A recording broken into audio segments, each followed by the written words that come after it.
So my guest on this episode of Digital Marketing Stories is John McDougall. Not often I meet people who have been doing digital marketing for longer than I have, but I think, John, you're in that camp. So how long have you been doing digital marketing? In '95, my father gave me a laptop at his agency and said, "Go sell websites, whatever those are." And you've been doing it ever since? So, yeah, ever since. And in '96, we were starting a children's educational startup thing, and we got some funding, 500,000 or so, and we needed a little more to keep it going. But anyway, during that process, my brother actually came up with the idea, "Hey, I signed us up for an SEO class, 1996. Like, I was selling websites, but I still didn't really, nobody really knew what SEO was. So yeah, hats off to my brother for signing us up. Robin Nobles, I think, was the woman's name. And it was a remote thing even back then, and picking keywords and learning before Google. So Yeah. right before Google's first patent in 97. Yeah, it's funny you're talking about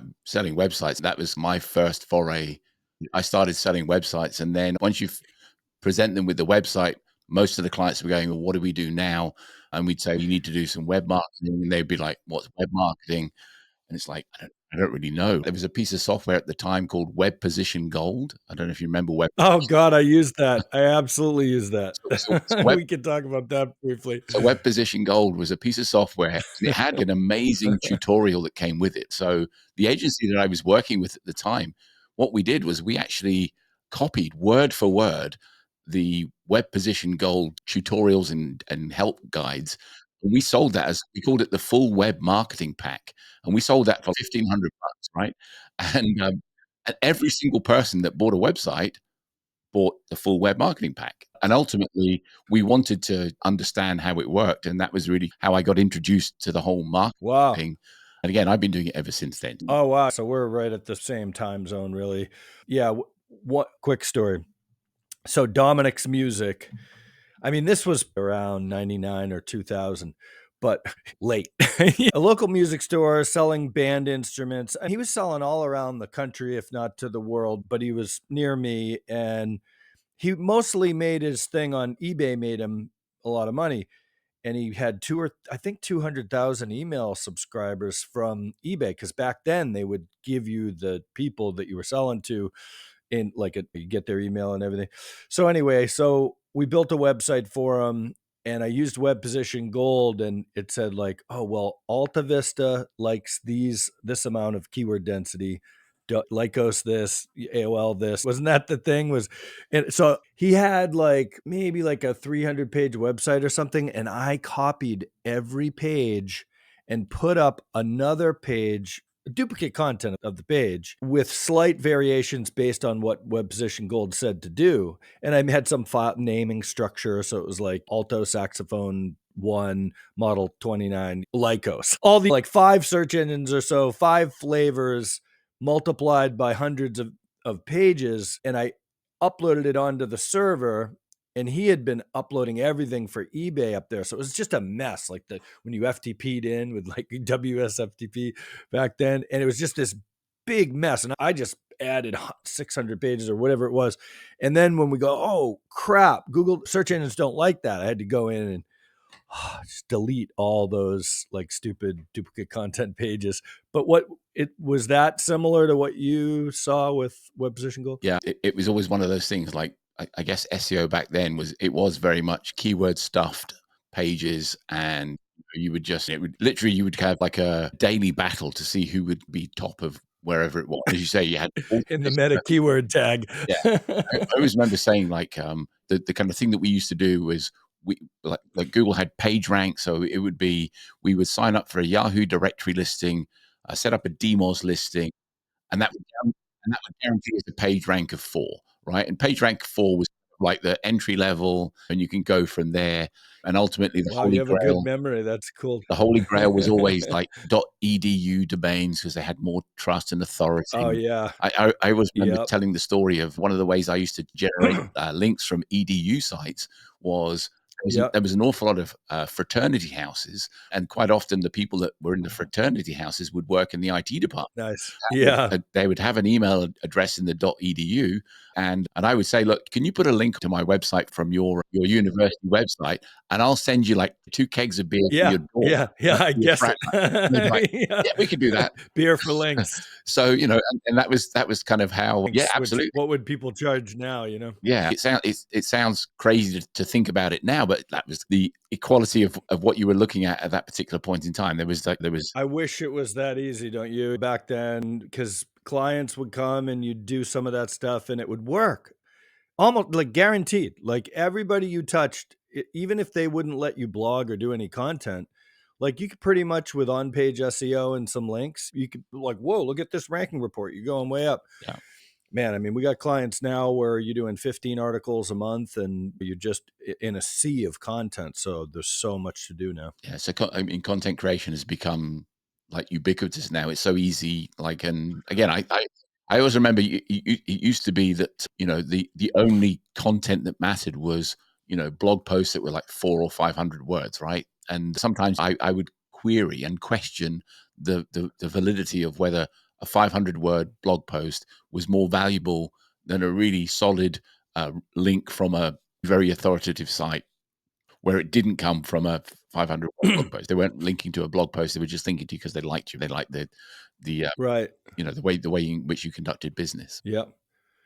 Yeah. Times have changed radically. I mean, my right-hand man, John, has been with me 21 years and, we sort of are nostalgic for, especially with the advent of AI. And, I mean, I wrote this book a couple years ago. EAT is in there, but not EEAT, right? Like right after it comes out, ChatGPT comes out and it's like, whoa, the whole world's flipped upside down again. And Google says, oh, let's add experience to expertise, authoritativeness, and trustworthiness. So, and now we're at some whole other thing. That's just wild. Yeah. So, I mean, it sounds like you're a bit like me. You've kind of reinvented yourself on more than one occasion. When did the most recent iteration of John McDougall come into being? Yesterday. Literally, we're we we took a little detour, went down a rabbit hole on selling courses, and we still do. But I was joking yesterday. John, my right hand man, also John Marr, and like we went down the rabbit hole and wrote a book for the Mad Hatter and the Caterpillar while we were down there. Like selling courses is its own whole world. I'm an SEO services guy, content marketing, SEO, digital marketing, Google Ads. Google flew us to their headquarters 4 years in a row for our Google Ads, but I've always loved SEO. We're selling courses. We don't sell that many courses. We're really better at services is our main thing, but that's what makes us good at teaching too, because we know what we're talking about because we're doing it every day. But my book before, talk marketing, content marketing and SEO for law firms. Book before that was just general digital marketing and SEO. It was a college textbook for 5 years. But so as of late, we're really getting deeper. As of yesterday, getting really brainstorming this. We're starting another agency just for lawyers, because we've had on our site for years. We work with lawyers. We've done 20 banks and credit unions, some amazing stories, colleges, like you being around this space so long. How did you arrive at those 3 verticals as being the ones that you would niche down on? Yeah. How did you kind of Yeah. arrive? So my father had an ad agency, McDougall Associates Advertising, 6th largest agency in New England. So in '94, I was a media planner. Before that, I was a musician. You could probably tell. So at my father's agency, he did a lot of bank marketing, financial services, largely community banks. So my sister married the copywriter, and they started McDougall Duvall Advertising, and they focused on banks. And back when SEO was like, we were like the redheaded stepkids. It's like, oh, Mark, that's cool, but like the madmen here, we're really doing marketing. You guys just do that little weird tech thing for like $1,000 a month or something, Yeah. But my father would give me leads. My brother-in-law gave me leads. My brother-in-law was cranking. I probably got 15 real banks to work with: Metro Credit Union, Blue Hills Bank, some of the biggest in New England, certainly Massachusetts. We did the second best online only bank in the country bank number 5 connect.com. That was about 2011 or 12. We did some podcasts. We got it on their social. It got picked up by NerdWallet. Whoa, it just like blew up. We got all these leads. So it was largely like a family thing with bank marketing being in the family businesses. And then legal, I just had someone come to me and I got this pretty wild gig. It was like $1 million SEO project for less than 3 years, 27,500 a month for about 3 years. And mesothelioma Right. stuff. And I mean, they make millions. We have one now that pays us well too, and that I had done legal before, but when a guy brought me into that big project, we just started getting like 20, 10, 12 other lawyers just through that networking. Then I started speaking at Legal Marketing Association and writing on National Law Review and things like that. That was that one. Colleges, I don't even know how that one came about. We got Montserrat College of Art ranked number 1 in Google for art colleges. And the Dr. Emmerman, the president at the time, was like, we got a line at the door. And then the new president let us go. And now they're struggling and really struggling. Some people don't realize, like, your Google ranks, don't mess with them. I always take a bit of sadistic satisfaction when that happens, when you get hired as the incumbent agency and I'm not alone. shit. Yeah. Like, look, they tanked. I've gotten clients back by I have a law firm right now that I kept emailing them once a year, once every 6 months, maybe at best. And after 3 years, this medical malpractice attorney came back because I'm like, dude, I mean, you went up with us, you let us go, and you literally became invisible. No 301 redirects, changed the domain name, look in SEMrush, and there's nothing. I'm like, do you realize, like, you're like broken, man? It's like, oh, okay. I Comes back on, now he's straight up again. So we were working with a big sort of e-commerce retailer who was based out of Germany, but we were kind of managing all of their UK-based stuff. And they ultimately got bought by a publicly traded company, and the publicly traded company wanted to give the account to their incumbent agency. So we lost the account, not because we were doing bad work, but just because they wanted to consolidate everything under one maybe group arrangement or what have you. The new agency picks up the work. And I stay in touch with the client because I like the guy and everything else. And he was like so apologetic, like, Jim, you guys were fantastic. You did a great job for us. I'm really sorry. I wish we could have kept it. I said, look, that's the nature of business. Sometimes these things happen. Yeah. And what happened was that the agency that won the business, they called me up and they basically said, Jim, we can't get anywhere close to the performance that you were getting. Can you help us? God, and I went, love that. No, go fuck yourself. I thought to myself afterwards, is that the right way to handle that? And I'm like, yeah, it was the right way to handle it. I was never going to. Yeah, kind of, because it's, I mean, we've had agencies, we're nice enough to say, like, oh, you lost your password. We still have it in a password vault. Okay, new marketing director. But yeah, sometimes like I said, I'll point it out. Like, your new agency sucks. I'm not out for a fight, but I'm going to point it out if I see it. We don't usually need a lot of business. We're always happy to take like 1 or 2 new clients. We're not a big agency, and we don't look to scale to be like 100, like a big, like a Fine Law or a Scorpion or something. They're trying to be like thousands of clients or something. I have no interest in that. I just want to do good work for a smaller number of people. But yeah, I'm a businessman, so if I see someone tanking, I'm like, hey, check this. Did you know that the new agency botched everything? I used to be a little bit like you. I used to because again, I think unfortunately it's very difficult sometimes for the client to know who to kick out of their Google Analytics or their Google Ads or, Webmaster Tools or whatever it's called now. I can't remember what it's called now, but I'll call it Webmaster Tools. Yeah.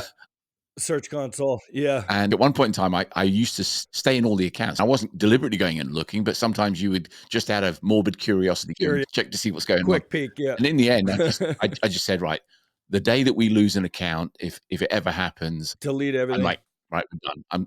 I would take myself and the agency out because I just didn't want to be seen in the account. I didn't want to see the kind of carnage that would happen. The other thing that's annoying to me is we go into our password vault and you go Google or Analytics or something, and it's like, oh my God, there's dozens and dozens of things in the way. Should really just delete it all. And they're like, oh, we're locked out of our Facebook. Not my problem. That one's happened a couple times. One recently, an IT company. Funniest thing, right? Managed IT services. We're locked out of our Facebook. disaster recovery is kind of part of what you do, isn't Yeah. it? Shouldn't you have backup admins? I think it's good that you've niched down, like a lot of agencies don't. When you talk to them, they go, "Yeah, we work with anyone." And it's like, I honestly think you can't do a good job if you work with anyone. Well, I think those days are changing because after COVID, everything got like so many people working from home, more agencies than ever. I kind of wish I did even stronger in 2011, 12 when I'm working, that big project I mentioned and tons of lawyers.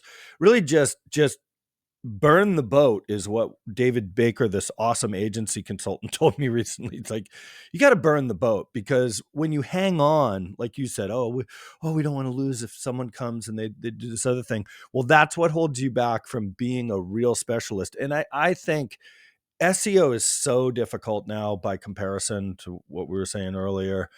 It's just a lot easier for like, hey, for lawyers, we should be running local service ads. We should be doing this with Google Local. Maybe they get these certain types of backlinks, look in Ahrefs.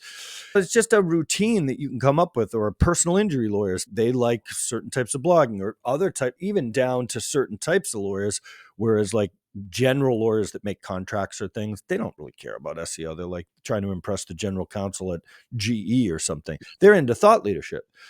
But the more you niche down, even within legal, you get better at it. And especially if you're a small agency, your team will be so much more effective if you're not, oh my God, how many times have you oh wow, we got this new client, plastic bonded manifolds, putting stuff in spaceships. Literally, this was a client, Controlled Fluidics. They put stuff on NASA is their client, stuff going to Mars. And it's like, great, let's learn about this today. Yeah. My head is I only got so much space left at this age. I always remember helping a friend out who ran an agency, and I was doing a bit of consulting and helping him enhance and expand his paid search proposition. He had 2 guys that were doing sales for him, and these 2 sales guys were just hustlers. They were just out there trying to sell anything to anyone. And one of them called me up one day and he said, "Jim, we've just signed a $10,000 audit. So we want you to do a paid search audit on this company, and it's like Yeah. a $10,000 audit. So it's got to be pretty good, right?" So I'm like, yeah, sure, we can do that. I just need to log into their Google Ads account and have a look and see what's going on. And they went, "Oh, they're not running any ads at the moment. They don't have a Google Are Ads you going account." to audit? Right. And I'm like, so, so I said to the guy, I'm like, "So what am I going to audit?" And he goes, "You'll figure it out." Right. Oh yeah. Yeah. You figured out you'd have to do a conversion audit of their site. So in the end, what I did was I think I organized a 2 or 3 day training session, right? To basically train them on kind of like the mechanics of how it all worked and everything else. I basically Audit a non-existent yeah, account. That's I awesome. sort of built it sort of while they were looking over my shoulder. I was building it kind of as we went along and explaining what I was doing, and they enjoyed it, and I felt it was good value for the 10 grand, but it was still Yeah, a really kind of scrappy. I had to think on my feet a little bit to try and sort of, that's a good one. uh, Yeah. but Yeah, what do you do with that? Do you turn them away or you like be scrappy like you said? I think that's the key as agency owners, turn lemons into lemonade pretty much all the time, yeah. you know? It's funny, like I remember I started out working for this web design company, and the 2 guys that run it, one was a kind of used car salesman, and the other was a lawyer, right? And I think it's probably that experience of working with the guy who was the lawyer that put me off wanting to work with lawyers as a kind of, to do the paid search for them, right? Because it's just like it was such a horrible experience. So this guy would It can be basically, intense. like everything was so contract heavy and what have you. Remember we had a kind of client who, for whatever, again, sometimes your credit card doesn't get processed and the payment doesn't go through, right? So the client phones me up and he goes, "Jim, there's a bit of a problem. I've just gone to the website." So I kind of typed in the URL and there was a great big splash page that said, "This site has been taken down because they haven't paid their bill," right? And what had happened is our lawyer kind of COO had basically put up this page to shame them into paying the bill, right? I'm Oh. like, Oh, yeah, not that is good. not the way to kind of conduct Not any cool. business. Yeah. But anyway, I Yeah, persuaded no, them to, "Look, let me sort it out. I'll take it down, put your website back up, and, we'll sort out the holy payment." crap. And they were fine. I mean, like you Yeah. said, it wasn't an issue of them not paying. It was just credit card wasn't processed, and Right, but that is so tactless. really tactless. And ever since then, I'm like, Serious. yeah, I don't think, like lawyers are just kind of, trigger happy, right? But again, I've got some really good friends now who are lawyers. I love them; they're great, and they're clearly not all like that. So They're not all yeah, I have a really wonderful one right now. Well, I'd say actually all the lawyers at the moment I'm working with are great. I have had some where you're like, I've had actually a few where you're like, holy crap. I had one tax lawyer and oh my God, this guy, everyone was like, you gotta fire this. He's just an a-hole. I mean, just like unbelievable the way he treats you, and then another one would just come in to the agency like, "Oh, do this," like, "You don't own our agency." Yeah, it's a big account, but don't be a dick and come in and go from one desk to the next or do that on the phone. One day he'd call. He'd just literally, it's like he had his days structured. So it was like harass McDougall in an interactive day. My team members would come need therapy. We'd be like, whoa, yeah, well, this guy, we shouldn't say his name. He just one to the next around the whole room, around the whole agency, every office yeah, had a I've definitely 20-minute call. I've definitely fired more than one client for, the way in which they've treated my staff are just like, you don't own them, you can't boss them around. It's hard to fire sometimes, but when you got to. Yeah, because again, I've had clients where they paid us really good money, but I'd have members of my team coming to me in tears, right? Because this client had basically, completely kind of ripped them apart in public in front of the rest of the team, and I'm like, "Oh, hang on a minute, just just that's not cool, not cool at all, right?" So I don't know if you've had this one, but this one particular guy would like make the rounds, tell everyone what to do. We would then my team would all individually start doing what he wanted, email him, say, "Hey, we did X, Y, and Z."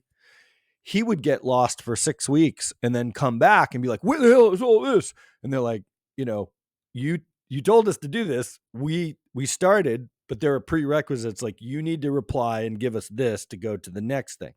And you didn't reply, but he just couldn't see that that's true. yeah. you know, just like it's not done.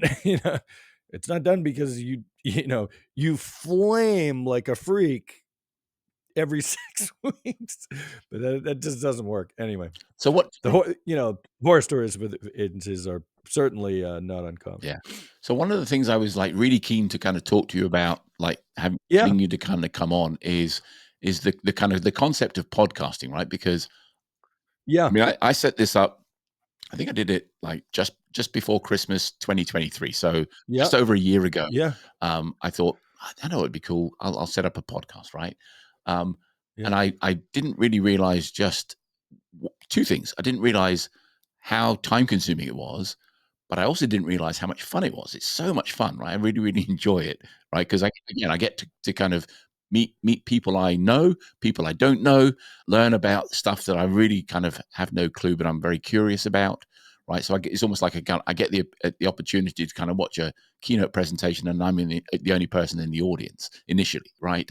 And then I get to share it with everyone else. But I'm kind of curious from the point of view of you have a sort of dedicated space on your site specifically for podcasts. You show some really terrific kind of examples of the growth that you've been able to kind of have, and that clearly seems to have been something that's been happening for a long time. I know a lot of people got into podcasting during COVID and everything, and some of them kind of carried it on, but it looks like you've been kind of doing it for longer than that, and it seems to be part of your core kind of service offering.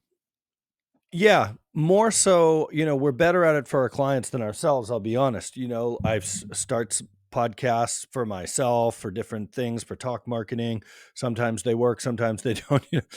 I'm literally just about to start the legal marketing one back up that I did in, 15 years ago and interviewed like 50 attorneys and, stories with attorneys, turned it into a little book and survey and everything.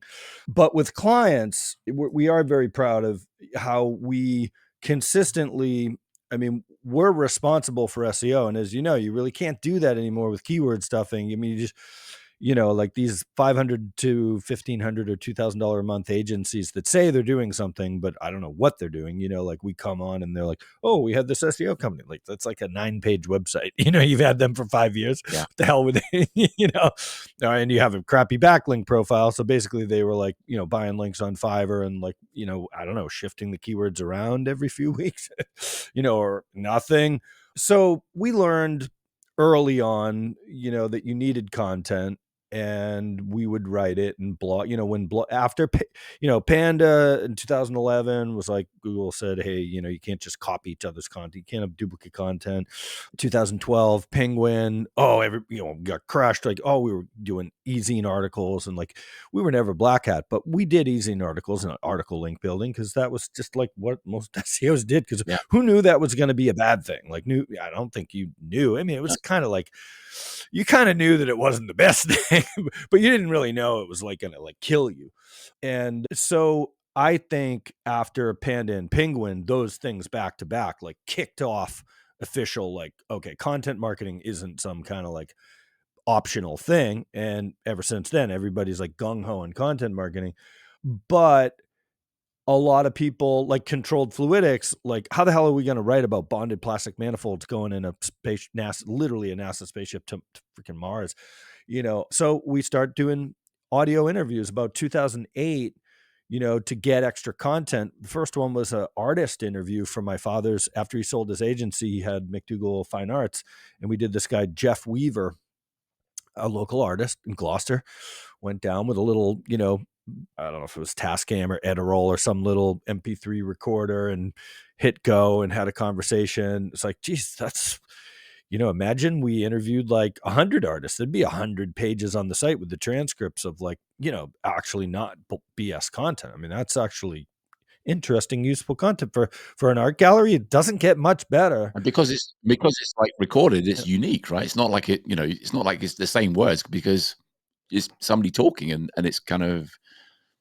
That's right. Yeah, it to me right now, it should be on people's top of mind, because AI is the opposite of that. AI is just like scrape all around. It's more or less an article spinner. It just sounds better than an old article spinner, but I don't really see how it's much different yet. I think you can use like lots of different AI tools at once and like move them around.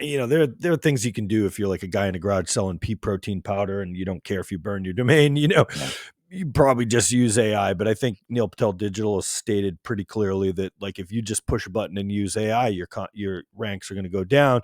So, to us, we had been doing podcasting and videos, like talking head videos, not like documentaries or any like super high end video. We don't pretend to be that, but we go into lawyers or banks and, whoever, and, the local HVAC people, and like, hey, tell us about, LG Red ductless heating cooling systems. Well, the LG Red, they talk, we can do that on audio and video. And now actually Squadcast that we're on right now, that's our favorite tool. We love it because of this, you got video right here. Why not? Now, is this the best, video you're ever going to get? Like YouTube channels that succeed now, they're like, oh man, they're like really thinking through every video and cropping it in sound effects and like all these cuts. And, people like my son 7 and he's watching stuff and I'm like, holy crap, like my videos don't do that, like to keep his attention. They're just like wild. But the average, I mean, we've got a YouTube channel for HVAC company with well over 2 million views for mostly from just a combination of Squadcast, caught up shorts and summary, some podcasts, and a good amount of like just in person talking head videos. But then they're not like super, produced. They're mostly like, hey, let's talk about this keyword. So yeah, that's kind of my thesis or mechanism with talk marketing, is just to say that, having done SEO for so long, just, people need good content. And I just don't see why you wouldn't want to leverage the power of you just being an expert in talking, whether you're a doctor, a lawyer, a dentist, a plumber, whatever, or bonded plastic manifolds for NASA spaceships. You can talk about it, and Uh-huh. You're really into that bonded I space. love that one. That one drove me nuts. The guy's like, "How the hell are you gonna do SEO for me? If before I hire you, like, is this even possible? You're never gonna write for me." I'm like, "Do you want me to write for you?" "No, I don't want you to write." "Okay, let's do podcast for I me." always remember a friend of mine said to me once, Jim, there's only so many ways, because we were talking about like the content's got to be unique, and they said there's only so many ways you can describe a pair of socks in black, size 9 for a man, right? Kind of, there's not really much you can kind of do beyond that. The longer the sales cycle and the more complicated the situation, the better content marketing is. So, like HubSpot has some famous things. What is it? Marcus Sheridan with the pool thing. You know that one? You know, and that's a great story because, like, if you want a pool at your home and you're like, "Oh, above ground, below ground, concrete, this thing, Yeah, these tiles, salt water, fresh water," I mean, all the anything that's got a long sales cycle and HVAC and solar, I mean, there's stuff to think about. I frankly, it's a little tiring after 30 years of doing SEO and you're just like, "Oh my God, another dog bite blog post or dog bite law or, auto, if you're in Massachusetts and you got hit by a car, well, statistically speaking, there this many people get hit by cars and our law forget, honestly, some of it will make you sick, but at the end of the day, as long as you're helpful, everyone's got to do it. I mean, this, at least at the moment, it does still work. It's harder than ever, but you can get in front of people. And if you stop, it's like if you're taking medicine and it's working, it's like, geez, it's tempting to stop. You stop and then your thing might come back. I think it's kind of like with SEO, if you're in it and you want to keep your ranks, I'll tell you, I think you also you talk a lot about like mistakes and bad, that, yeah, bad decisions.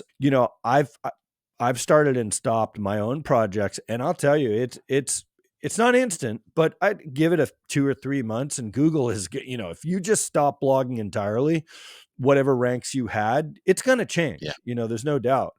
So, like, if you plan on keeping a blog or site going with the SEO, like, as much as it might make you sick to keep writing about something, you're gonna have to keep being creative because, and again, that's where you maybe break it up: videos, podcasts, regular articles, case studies.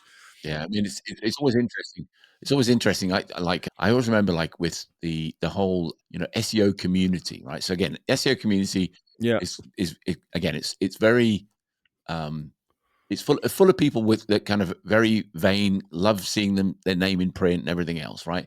And there was always this kind of thing at the tail end of the year, there would be the top 25 list of people, and they put it on LinkedIn and name 24 people and include themselves in it. And the other people would kind of, oh yeah, well this person should be in there. And all of a sudden, everyone gets kind of some love by the kind of osmosis, right?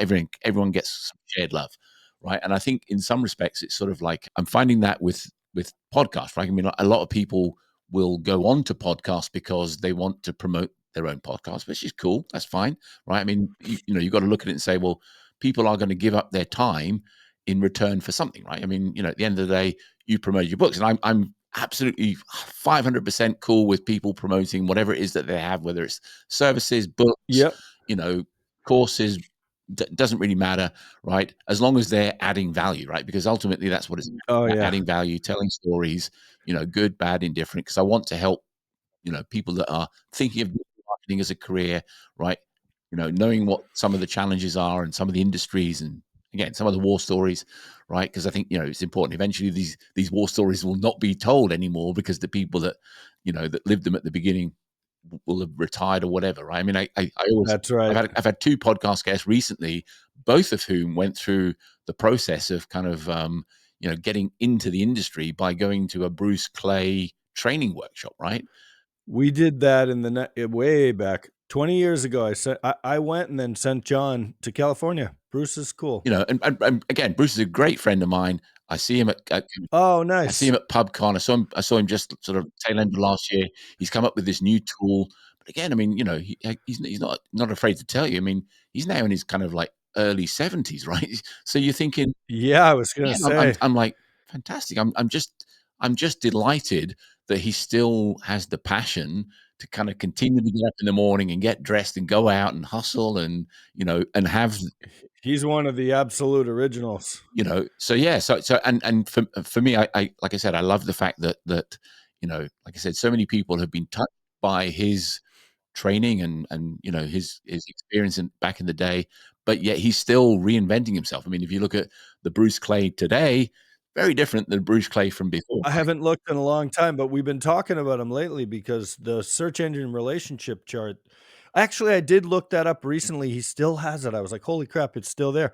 I think it's almost coming back. I mean, we've gone down to basically the search engine relationship chart is Google, like it used to be like AOL, Lycos, AltaVista, Dogpile. And then it's like, whoa, now Google came in. It's like, oh, and Google was feeding Yahoo. And then Yahoo's like, well, wait a minute. We can't take the results from Google Yeah, because we got to be like a competitor. And then anyway, so Bruce kept changing that. He that was a really super smart move on his part, like a link bait to beat the band, yeah, that relationship chart. But I think that relationship chart is maybe more than important than ever, because as Search GPT and Brave and DuckDuckGo and Bing is making headway, I mean, I don't know what's going to happen, but and then Google investigated, for monopolistic practices, which is basically true. I mean, they have some of that.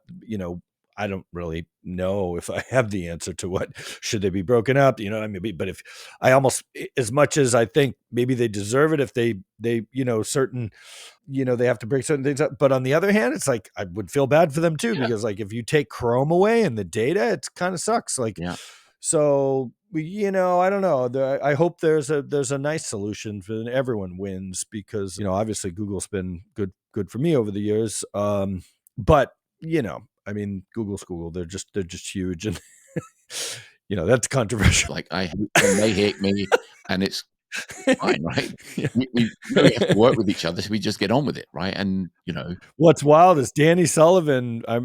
Eh, you know, met him a couple times at, it was PubCon or something, Search Engine Strategies or something many years back. It's wild. Like, they just sucked him right in there. He's a cool guy, but that's pretty wild. Like, he's in the trenches right in Google now. yeah, it's funny. I live in a place called Salisbury, and Danny, when he was in the UK, he was living in Salisbury, right? And I think he went back to the States. Oh And wow, I was in a restaurant in Salisbury, and I looked over and I thought, that's I'm Danny. sure that's Danny Sullivan, right? And I'm That's and I'm cool. like, I'm sure that's Ginny Marvin that was with him. And there was like he was there with a whole bunch of Googlers, right?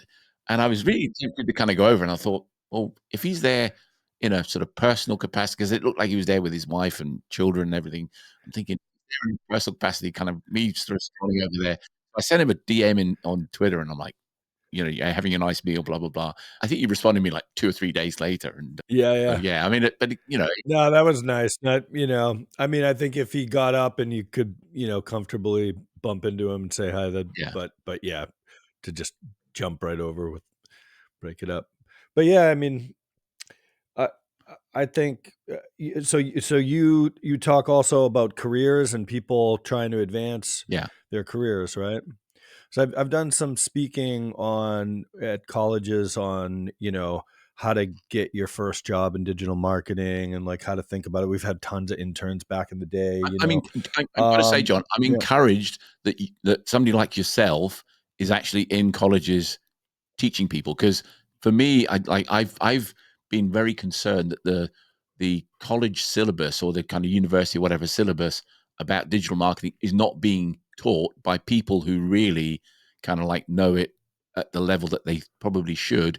To kind of, again, I think people need to kind of go into it with with all the sides of the story. They don't need to kind of go in with it's all just amazing and fantastic, because there are times when it is not, right? It's definitely a Yeah. difficult industry at times. As you say, the target's moving all the time, and you need to be able to adopt and adapt, right? So I'm encouraged that people like yourself are in there, kind of giving your time to kind of educate people in the right way. Well, last week I had lunch with Gordon College, the marketing guy there, local Christian college in my area, 15 minutes down the road. That used to be my client for like 10 years. John, my right-hand man, and I were like, well, we could change, our tagline could be saving souls solely through search, like the Christian, that could be our niche, the Christian thing. But yeah, I've advised various colleges, Brandeis, their master's program. I was on the board. got paid by North Shore Community College to help them pick the curriculum and get accredited for social media. But this guy from Gordon College was like, hey, can I take you to lunch? Because I'm teaching SEO and digital marketing. And I mean, it's all I can do to keep up with this. Can you kind of be an advisor? And I said, yeah. And we had lunch. He's like, oh, I didn't even know you did our marketing before, our SEO before.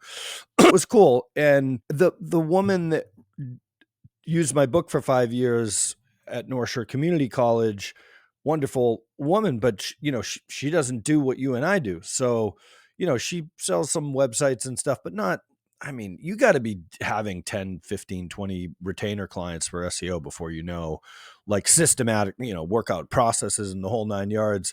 And I mean, I used to joke when the interns were working with us, we'd sit them down day one and say, just to get them started, take the free Hootsuite and HubSpot courses. And then we'd come and we'd say, okay, do some what's keyword research? We're like, this one, Endicott College has a 4-year degree in marketing. And in the last year, their senior year, their first semester of the year, they have to do a 4-day-a-week full-time job offsite and then write about it, it's undergraduate, but sort of a thesis, like a big project. Yeah. On Fridays, they would just do all the writing of what they're learning at their internship. So we liked those interns because it was a full, 3-4 months, 4 days a week, full time, and they had to act like they work here, but we'd be like, okay, you're now wrapping up the 4-year degree in marketing. And we're like, you don't know what keyword research is? Do you know how to use Hootsuite? No. SEMrush, anything. Ahrefs? No. What's that? What's this? What did you learn? Well, Japanese marketing different than American marketing, and retrospectively, like, yeah, the local lawyer or plumber or a bank's gonna love, when you write a dissertation about that when they're trying to get like more loans for their bank or whatever. So, yeah, it horrified me over the years to see that schools just don't know jack about SEO in particular. Probably not even, maybe social media a bit, but the average small business, and a lot of businesses get most of their leads from SEO and paid search and paid social now, but social media people get all wound up. But at the same time, it's like, well, they don't always get their leads that way. So it's like, but the schools would put more emphasis on social because it's cool. Yeah. And then all the young kids are like, oh, I can do social. I can post on Facebook. Well, yay, I mean, anyone can. So that's like, I don't know how advanced you are with that.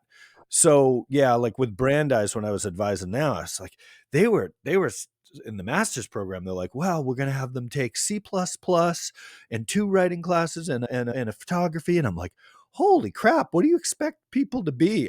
What I tell people when I speak to young people about like where you're going to head, it's try and imagine what you really love. Are you Picasso? You want to be like a designer, like Picasso? You want to be Shakespeare? You want to be Einstein, like a mathematician? And I kind of joke with these characters, Picasso, Einstein, Shakespeare, you know what I mean? Because you or I, like, I imagine we're not both like the best. Maybe you're a designer. I have no idea, but No. I can't design. I'm not a great designer. I can play guitar, but I can't draw. My son can draw an apple. Looks like a real apple. I could draw like a stick figure apple and it look, you'd want to rip it up. So I pay people to do the design work and I know better. And there are so many SEO guys that, they're like Dungeons and Dragons dudes. And it's like, they build a website and it's like black and purple. I mean, thankfully the internet's grown up so that you don't see that as much, but you know what I mean? Like there are naturally people types and you need to learn your people type and then, pick a niche within it and don't be afraid to, learn a little bit about, like my first book, Web Marketing on All Cylinders, like 13 chapters about, social, paid search, conversion optimization. I mean, web design. There are all these different things that you could learn, and you should learn a little about all of them, a little, but then you should really deep dive, because I think, I don't know if I would want to hire someone for SEO that just sort of like was a little bit of all things. Because, if you do SEO wrong, it's just you're pissing in the wind, because if you're number 25 or 30, you don't get any, especially now. Yeah. I mean, I'm amazingly good at the things that I'm kind of like amazingly good at, and I'm kind of Yeah. passable on a lot of other things. I know enough to be like a little bit dangerous, but not enough to be confident that I can kind of turn that into a line item on a bill. Right? Mostly Yeah. But you what I've farm done those things out to other people. what I've done is I've made it my kind of quest to go out there and find the very best people in a particular discipline that I know is going to be important, right? So then when I'm kind of recommending them to, clients or prospective clients or people I feel I can't kind of deliver a good service for, right? I will quite happily kind of yield them to somebody else, knowing that I'm leaving them in good hands, right? Again, I've just my whole reason for doing it now is I want to make sure that I leave the industry in as good a shape as possible and continuing to grow, right? And that, That's refreshing to hear that. if people are trained the right way, they're getting the most up to date knowledge. That's the thing I've always, as much as I admire people that write books, I know loads of my SEO friends have written them. The problem with books is, they become outdated pretty quickly, right? And if people are picking up the syllabus, well, maybe, and I think that's where, training in a university or college or whatever is important. That, that way you can kind of say, although it says this in the book, this is the kind of current situation, and this is the information that you need. The guy last week said he doesn't use any books for SEO, which, I always told like Brandeis, I said, you got to make sure all the schools I talked to, I'm like, even if you use, like they were using my book for 5 years, I told them to stop. I'm like, please stop. It's so old. Please. 5 years was like crazy, Yeah, But I always said, like, even if you use my book or anyone's book, and I recommended other books, Rand Fishkin and whatever, Bruce Clay. But yeah, I mean, if you're not on Search Engine Land and Search Engine Journal or whatever, pick your best favorite, internet marketing ninjas. I always say that there's probably like 7 Barry Schwartzes, right? Because he seems to be the most prolific writer I've ever seen in my life. He seems to have his kind of finger in pie in every single story that's going on, and he's usually the first to break it. So detailed, so in depth. He knows everyone, right? Again, I love Barry to pieces. But again, he's kind of made his business on the back of, being a sort of a central depository for all the kind of most current information and opinion pieces, right? So, that's where people can kind of go to and know that they're going to get the right information at the right time, and they can kind of do something with that. So, Actually, it's not to go on a tangent on it, but Danny Sullivan, actually, it was was it Search Engine Watch or Search Engine Land watch. was his, and then he sold it, Yeah. right? Yeah, watch. Yeah. I remember, I can almost see the look of it, the very 90s look, but it was cool. It was like, we needed that, Yeah. Because I mean, I know it was like third door media and it was Search Engine Watch. Yeah. And, Yep. and again, I mean, Yep. Danny was a very, very accomplished journalist, an incredibly good writer. Right? I mean, he wrote some fantastic Yeah. content back in the day, in the very, very early Yeah. days. And he had some Yep. some really smart people writing content for him. He had Jill Whalen and Heather Lloyd Martin. Yeah. Jill Whalen, she was great. Yeah. I think I remember, didn't she like throw in the towel at one point and say, like, Yeah, I think she's retired. I think Jill's retired, right? I mean, yeah. I thought it was Jill that actually put out a post of like, I think I've said everything. It's like, oh my God, if she could jump back in right now and have plenty to talk about. yeah. I mean, in actual fact, I think But Heather wrote a book and she cited one of my.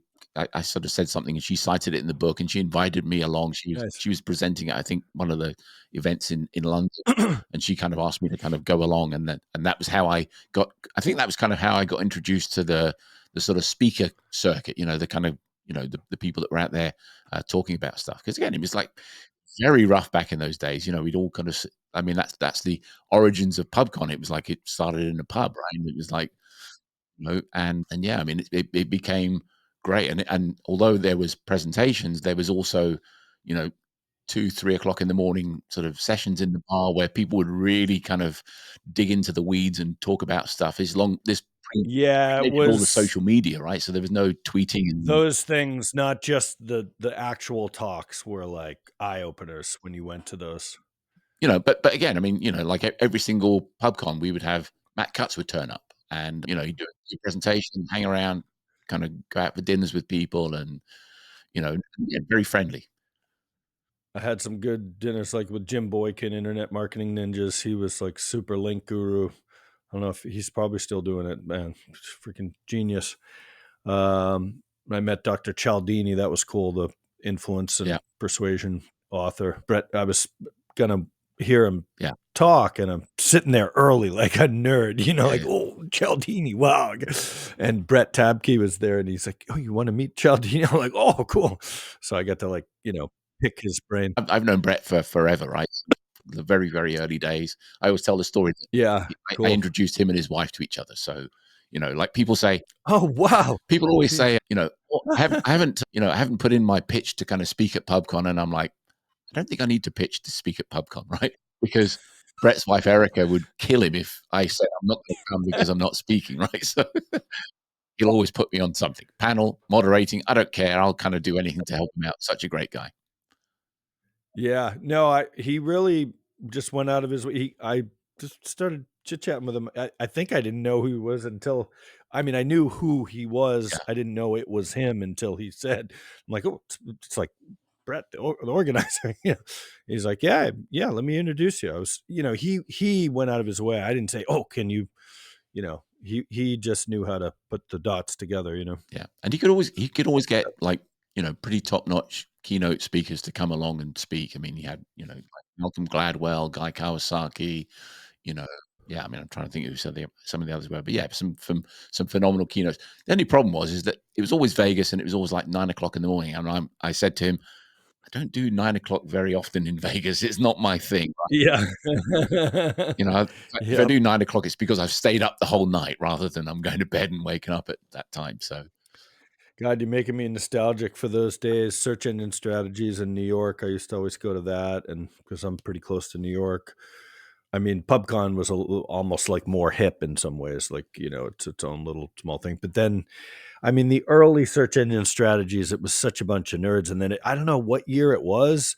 It went from like esoteric dudes to like all these like hot chicks and like fancy dressed guys, and I'm like, wow, it's totally like mainstream, man. We're not the redheaded stepkids anymore. It's like everyone's into it. I mean, like the very early kind of PubCon events, there'd be like 95 guys and like 2 women, right? And I mean, it's very different now, and I'm so pleased that it is. I'm so pleased that it's kind of Yeah, it's good that it's opened up, but it was a special time, I think, in a way, when it was like this kind of odd little circle. It was like just a moment that just disappeared as yeah, it evolved, and now it's like HubSpot. I haven't been to the HubSpot conference in a while, but it's like an eye opener, like how big, like holy crap, yeah, it's like now. yeah. And I mean, I've got like massive.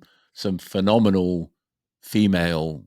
I don't know whether to say female or women. Yeah, Yeah. women SEOs, right?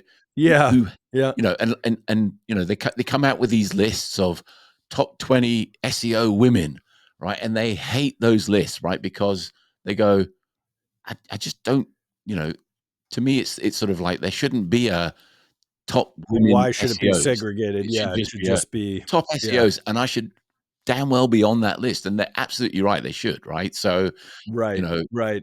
there's definitely, and I've always kind of said, well, what makes them top, right? What's the kind of criteria for it, right? I mean, I've always maintained that, if I ever end up on there's a sort of top 25 PPC or top 50 PPC kind of Yeah. personalities, and I'm like, if I ever appear on a list like that, you have my permission to shoot me, right? I have zero interest in being on a list or whatever else.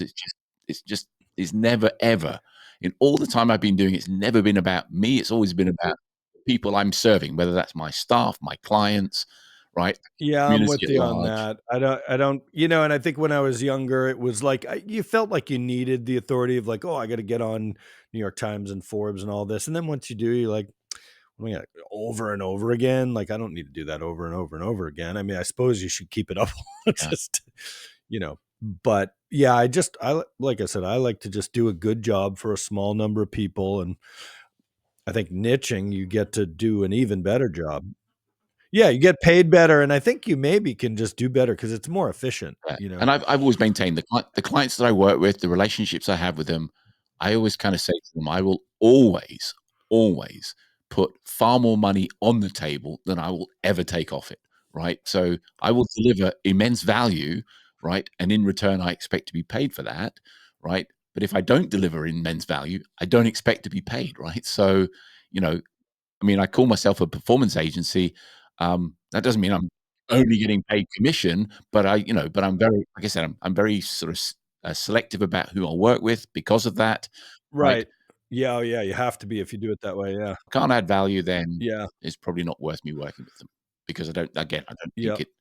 But again, I can't remember if there's ever been a time where haven't sort of sat down and within a couple of hours been able to find a ton of money that they're leaving on the table that's painfully obvious. And regardless of whether they're small company, startup, right, or a big company, they're all leaving money on the table, and quite often they don't realize it. And part of the reason for that is, they're only as good as the people that they have. And if the people that they have, even though they might be a big, billion-dollar company, right, if they have somebody who doesn't understand things at the level maybe I know at, right, then I can kind of go in there and add value immediately, because Yep. I'm bringing things to the table that they don't have now. So Yeah. And you do, conversion optimization too, I obviously if you're do it not because it's not because I'm a CRO or anything like that, but I just again I want to make sure if I'm going to spend their money on advertising, and I know that their Right. website landing pages are horrible, right? I'll say, well, we need to Yeah. change some aspects of it, make it quicker, and strip Yeah, away. you combine it in with what you're Yeah. doing to give them insights and yeah. 'Cause that makes my life easier. If I know that Oh, if I can yeah. kind of No, if double the the conversion conversion, rate's double or right? triple or I quadruple. can take it from 2% to 4%. It's like, you know, I can be more aggressive with the advertising and know that we're still gonna, you know, achieve a level that's acceptable. But if the Yep, performance horrible because the landing page doesn't work, that just makes my life that much more difficult. yep. Well, real quick, I thought I would share for a little value, super like a little quick, like machine gun style, if that's all right.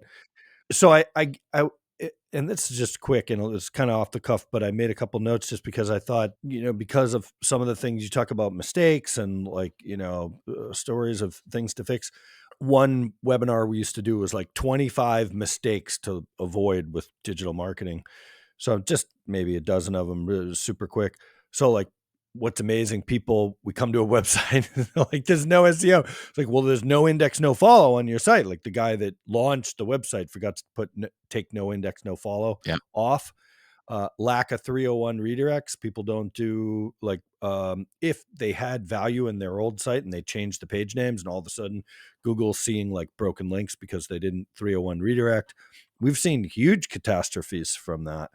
Or they delete lots of good content and they say, oh, some super smart agencies like, oh, people only, I mean, StoryBrand is a great book and a great concept, but at the same time, for Google, longer in-depth content tends to work better. Sometimes people redesign, they don't do 301s, and then they delete like huge chunks of content. The other flip side of that is not deleting enough content now because content marketing has gone so out of control. Like we're trying to delete maybe even a third or 20% of our 1,000-page website or 1,500-page website clients where we might have developed 15 pages a month for 4 or 5 or 10 years. That's a lot of content and some of it's not that great or it's cannibalizing others. Obviously some people don't even know to do technical SEO, so they got broken links and issues like that are just poor load time, lack of picking a niche. Maybe there's a video loading right when the site loads, or they've got people uploading images and they just don't even realize they're uploading like some massive image from their phone and that's screwing up the load time. Speaking in me language, like, oh, since 1995 it had done SEO, blah blah blah blah blah. Who gives a, like, yeah, say you're looking for a better SEO. This is how we can help, sure, but you got to speak in you language, have good calls to action, good user experience, keep people on the site longer, hence podcasts and videos, keep people on the site longer, optimizing good user experience, keep people on the site longer, post and they don't rely on you, or they're doing all this stuff and they just give up too soon.